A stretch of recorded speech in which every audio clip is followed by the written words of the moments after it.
इसहाक डार को कैसे पाकिस्तान वापस लाया जा रहा है। चेयरमैन पाकिस्तान तहरीक इंसाफ का अहम इंकशाफ। रहीम यार खान ने जलसे से खिताब में कहा कि फैसला किया है चोरों को किसी सूरत तस्लीम नहीं करना। हर रोज करप्शन केसेस माफ हो रहे हैं। इसहाक डार वापस आने वाला है। इसहाक डार नून लीग की हुकूमत में वजीर आजम के जहाज में बैठकर भागा था। डार की जायदादें और बच्चे बाहर हैं। अब इनको NRO डील के तहत वापस लाया जा रहा है। चेयरमैन पाकिस्तान तहरीक इंसाफ का कहना था इसहाक डार वापस आने वाला है। हुदैबिया पेपर मिल्स केस में डार ने शरीफ खानदान के खिलाफ मनी लॉन्ड्रिंग की गवाही दी थी। खुद बयान दिया था कि शरीफ खानदान के लिए मनी लॉन्ड्रिंग करता था।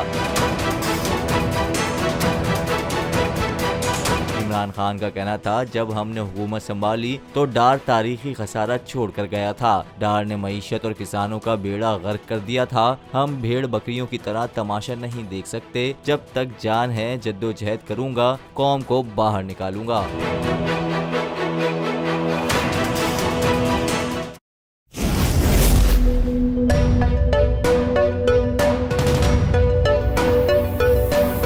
यहाँ सबको सिर्फ 1 मिनट मिलेगा। And your time starts now.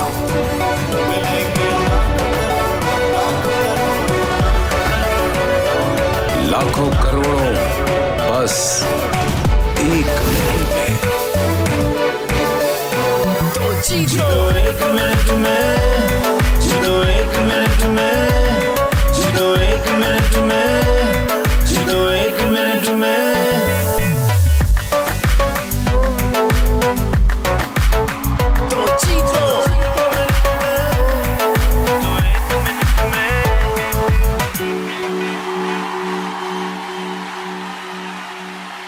सबसे ज्यादा व्यूज, सबसे ज्यादा रील्स और सबसे ज्यादा रेटिंग के साथ बोल अब भी नंबर 1 पोजीशन पर बरकरार। सब्सक्राइब करें और बेल दबाएं ताकि कोई खबर रह न जाए।